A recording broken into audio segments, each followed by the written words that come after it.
దేవుని పరిశుద్ధ గణనామమునకు మహిమ కలుగునుగాక. ఆమెన్. క్రీస్తునందు ప్రియులారా, దేవుడు తన మహాకృపను బట్టి మరొక నూతన ఉదయకాల సమయంలో వేకున్నటి రీతిగా ఆయన పాద సముఖంలో ఉండి ఆయన నామను స్తుతించి ఆరాధించి గణపరిచి చక్కటి ధన్యత మనకు ఇచ్చారు. అందును బట్టి ప్రభు ఉన్నతమైన గణనామకు మహిమ కలుగునుగాక. క్రీస్తునందు ప్రియులు, దైవజనులు, స్నేహితులు, విశ్వాసులు, సహోదరులు, ఆత్మీయులందరికీ కూడా రక్షకుడైన యేసుక్రీస్తు వారి పరిశుద్ధ నామంలో ఉదయకాలపు శుభములు మరియు నిండు వందనాలు తెలియజేస్తున్నాం. మీరందరూ బాగున్నారు కదండి? మంచిది. రండి, ఈ దినం కూడా మేము ప్రేమతో ఆహ్వానిస్తున్నాను. అనుదిన అభివృద్ధి ఉదయకాలపు ధ్యానాలు అన్నటువంటి ఆధ్యాత్మిక కార్యక్రమంలో అదుపటి పాలుభక్షులై వాక్యాన్ని ధ్యానించండి, దైవ దీవెనలు పొందుకోండి. బైబిల్స్ దగ్గరలోనే తెరచి చూడండి, లేని పక్షాన చదివే మాట జాగ్రత్తగా విని గ్రహించండి. నేటి దిన ధ్యాన వాక్యంగా లూకా సువార్త 18వ అధ్యాయము 34వ వచనం నుండి చివరి మాటను చదువుతా ఉన్నాను. ఈ సంగతి వారికి మరుగు చేయబడిన గనుక ఆయన చెప్పిన సంగతులు వారికి బోధపడలేదు. దేవుడి మాటలు మనకు దీవించునుగాక. ప్రార్థన. ప్రేమ కలిదండి, మీకు వందనాలు. తిరిగి నూతన ఉదయకాల సమయంలో నీ మాటలు వినడానికి అవకాశాన్ని, సమయాన్ని మాకు ఇచ్చారని స్తుతులు చెల్లిస్తున్నాం. అనుదినము ఈ మాటల ద్వారా, ఈ కార్యక్రమం ద్వారా శ్రేష్టమైన, విలువైన, లోతైన మాటలు నేర్పిస్తున్నాను. నీ స్తోత్రాలు. ఈ దినం కూడా నీ మాటల చేత బలపరచమని వేడుకుంటూ ఘనత మహిమ మీకు చెల్లిస్తూ యేసయ్య నామమున అడుగుతున్నాను మా తండ్రి. ఆమేన్. చాలా సంతోషం పిల్లరా. చదవబడిన మాట గడిచిన 2 దినాలుగా లూకా సువార్త 18వ అధ్యాయము 31 నుంచి కొన్ని వచనాలు జ్ఞాపకం చేసుకుంటూ అనుసంధానంగా గత 2 దినాలు ధ్యానం చేశాం. ఈరోజు మరలా కొనసాగిస్తూ దిగ్భ్రమ కలిగించేటువంటి దేవుని పిలుపును మనం ఇక్కడ చూస్తూ ఉన్నాం. తండ్రి అయినటువంటి దేవుడు యేసుక్రీస్తు ప్రభు వారిని శ్రమ కొరకే భూమి మీదకి పంపించాడు. ఎందుకు శ్రమ పడాలి? ఆయన చేసిన తప్పేంటి? ఆయన చేసిన పాపం ఏంటి? ఆయన చేసిన నేరం ఏంటి? అసలు ఆయన ఎందుకు శ్రమ పడాలి అని అంటే, అది కేవలము నీ కొరకు, నా కొరకు మాత్రమే శ్రమ పడడానికి భూమి మీద పంపించాడు. ఈ శ్రమ అనేది నిశ్చయము మరియు అనివార్యం. అయితే ఆయన తన మరణాన్ని, శ్రమను తన శిష్యులు చూడాలని చెప్పి యేసుక్రీస్తు ప్రభు వారు ముందుగానే వారిని ఏర్పాటు చేసుకున్నాడు. యేసుక్రీస్తు ప్రభు వారి యొక్క శ్రమను, ఆయన మరణాన్ని ప్రత్యక్షంగా శిష్యులు చూశారు. చూసి ఆ సమయంలో వారు కలత చెందినట్లుగా వాక్యం జ్ఞాపకం చేస్తుంది. ఆయన కష్టాలు అనుభవించాడు కాబట్టి ఆయన జీవితంలో జయము లేదనేది మనుషుల యొక్క అంచనా. అయితే దేవుని దృష్టిలో యేసుక్రీస్తు ప్రభు వారి యొక్క జీవితము సంపూర్ణ సిద్ధి పొందినటువంటి సంపూర్ణ జీవితం.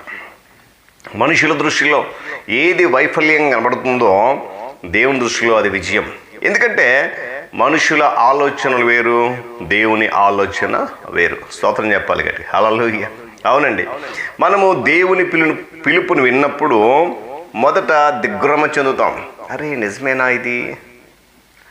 కానీ ఏంటి తెలుసా, దేవుని పిలుపును మనము సంపూర్ణంగా అర్థం చేసుకోలేము, దాన్ని బయటకు వివరించి చెప్పలేము.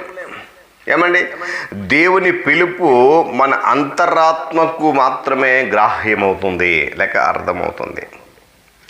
ఎందుకు తెలుసా? దేవుని పిలుపు సముద్రం అంతా గంభీరమైనది. దేవుని స్తోత్రం చెప్పండి. హల్లెలూయా. మనలో దేవుని కూర్చున్నటువంటి గంభీరమైన భావము ఉన్నప్పుడే ఆ దేవుని పిలుపు అనేది మనకు గ్రాహ్యమవుతుంది. దేవుడిని ఇందుకొరకే పిలిచాడని నిర్ణయాత్మక మనం చెప్పలేము. కేవలం ఈ పని కోసం మాత్రమే పిలిచాడు అనుకోవడం చెప్పలేం. ఎందుకంటే పిలుపు ఆయన ఉద్దేశాలు నెరవేర్చడం కొరకు కాబట్టి ఏ ఉద్దేశమో నిర్దిష్టంగా మనం చెప్పలేం కదా. ఒకరిని ఒక పనికి కదా. అందరినీ ఒకే పనికి ఆయన ఏర్పాటు చేసుకోలేదు. ఒక్కొక్కరిని ఒక్కొక్క పని కొరకు ఏర్పాటు చేసుకున్న విషయాన్ని గమనించాలి ఉదయకాల సమయంలో. ఏమండి, దేవుడు ఏం కోరుకుంటున్నాడో వాటి గురించి ఆయనకు తెలుసని నమ్మడం ఉంది అసలైన పరీక్ష. మనల్ని ఏం కోరుకుంటున్నాడో అది ఆయనకి మాత్రమే తెలుసు. మన పట్ల ఆయన ఉద్దేశం ఏంటనేది ఆయనకు మాత్రమే తెలుసు. అందులోనే అలా నమ్మడంలోనే శ్రేష్టమైన అసలైన పరీక్ష అనేది దాగి ఉంది. ఎందుకు తెలుసా? దేవుని ఉద్దేశాలు యాదృచ్ఛికంగా నెరవేరే ఉద్దేశాలు కాదు. ఏమండి, అవి ఆయన ఆజ్ఞానుసారంగా నెరవేరేటువంటి ఉద్దేశాలు. దేవునికి తన ఉద్దేశాల మీద సర్వాధిపత్యం ఉంది, అందులో ఎలాంటి సందేహం లేదు. ఆ ఉద్దేశాలు మనుషుల ద్వారా నెరవేర్చుకునేది ప్రణాళిక అయింది. మనిషి పాడైపోకూడదని శ్రేష్టమైన వాడిగా ఉండి ఆ శ్రేష్టమైన జీవితం ద్వారా దేవుని ఉద్దేశం నెరవేర్చడానికి దేవుని యొక్క ప్రణాళిక. అందుకే ఆయన పిలుపు కొన్నిసార్లు మనకి దిగ్భ్రాంతిని గురి చేస్తూ ఉంటుంది. ఏమండి, మనకు దేవునితో అన్యోన్యత మరియు ఏకత ఉన్నట్లయితే, ఆ ఐక్యత కలిగి ఉన్నట్లయితే ఆయన ఉద్దేశాలను మనము ఆనవాలు పట్టగలం. ఆయన ఉద్దేశాలని ఆనవాలు పట్టగలం. అప్పుడు మనం ఇక ఆయన ఉద్దేశాలను తెలుసుకోవడానికి ఎలాంటి ప్రయత్నాలు చేయాల్సిన అవసరం లేదు. ఆయనతో అన్యోన్యత కలిగి ఉన్నప్పుడు, ఐక్యత కలిగి ఉన్నప్పుడు, దగ్గర సంబంధం కలిగి ఉన్నప్పుడు ఏమండి ఆ ఉద్దేశాలు చాలా సూటిగా మనం పసిగట్టగలుగుతాం. ఎటువంటి ప్రయత్నం చేయవలసిన తర్వాత కదా. క్రైస్తవ జీవితంలో మనం పరిణతి చెందుతున్న కొలది మనం దేవుడు ఎందుకు దీన్ని అనుమతించాడు, దేవుడు ఎందుకు దీన్ని చేస్తున్నాడు, ఎందుకు దానిని అనుమతించాడు, ఎందుకు ఆ విషయాన్ని అలా చేశాడు అని అడగడం మన జీవితం తగ్గిపోతూ ఉంటుంది నెమ్మదిగా. దేవుని స్తోత్రం చెప్పండి కదా. హల్లెలూయా. జీవితంలో అన్నిటి వెనుక అంతర్లీనంగా ఉన్నటువంటి బలీయమైన దేవుని ఉద్దేశాన్ని, ఆ ఉద్దేశం కొరకు దేవుడు మనల్ని రూపొందించాడని మనం చూడగలుగుతాం. గట్టిగా స్తోత్రం చెప్పాలి, నమ్మినారు. హల్లెలూయా.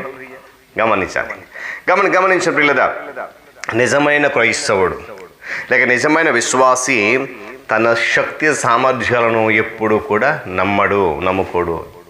తన శక్తి మీద ఎప్పుడు ఆధారపడడు, తన బలం మీద ఎప్పుడు ఆధారపడడు, తనకున్న జ్ఞానం మీద ఎప్పుడు కూడా ఆధారపడడు. అల్ప విశ్వాసులుగా అపనమ్మకమైన క్రైస్తవ జీవితంలో ఉన్నటువంటి వారు మాత్రమే ఏమండి తమ శక్తి సామర్థ్యాలను నమ్ముకుంటారు. గమనించారు, దేవుని జ్ఞాన వివేకాలను నమ్ముతాడు. ఎవరు?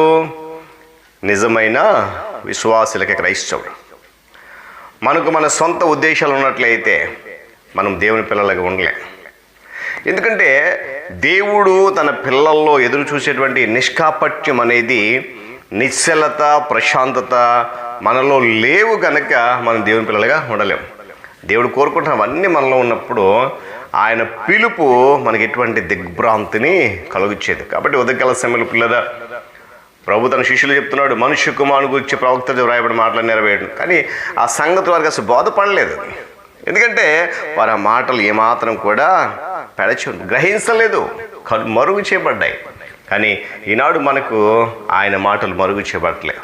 ఏమంటే స్పష్టంగా కళ్ళ ముందు కనబడుతూ ఉన్నాయి. కాబట్టి వింటున్న ప్రతి మాటను బట్టి ప్రభునామములో ప్రేమ కలిగి ఆయన పిలుపును స్పష్టంగా విని ఆ పిలుపుకు అనుగుణంగా మన జీవితాన్ని మనము మార్చుకుందాం. దేవుడి మాటలు మనకు దీవించును గాక. ప్రార్థన చేద్దాం. మహాగణుడా, మహోన్నతుడా, స్తోత్రాలు, వందనాలు.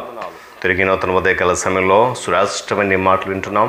అద్భుతమైన ఈ కార్యక్రమాన్ని నిబిడలైన మా కొరకు జరిగిస్తున్న విధానం బట్టి స్తోత్రాలు చెల్లిస్తున్నాం. ఆత్మతో సత్యముతో నిన్ను ఆరాధించే ప్రతి బిడ్డకు కూడా ఈ మాటలు సూటిగా నాయన అర్థమయ్యే రీతిగా ధ్యానించడానికి, బోధించడానికి మీరు కృపను బట్టి స్తోత్రాలు. ఆ మాటలు విలువైనవి, శ్రేష్టమైనవి కనుక నాయన నీ పిలుపు విన్నప్పుడు దిగ్భ్రాంతి చెందకుండా ఆ పిలుపుకు లోబడి జీవితం ఇచ్చింది. ఘనత, మహిమ, ప్రభావం మీరు పొందండి. యేసయ్య శక్తి కలిగిన నామములో అడుగుతున్నాను తండ్రి. ఆమేన్. త్రియేక దేవుని దీవెన, ఆయన సన్నిధి కాపుదల సదాకాలము మనందరికీ తోడేండి నడిపించును గాక. ఆమేన్.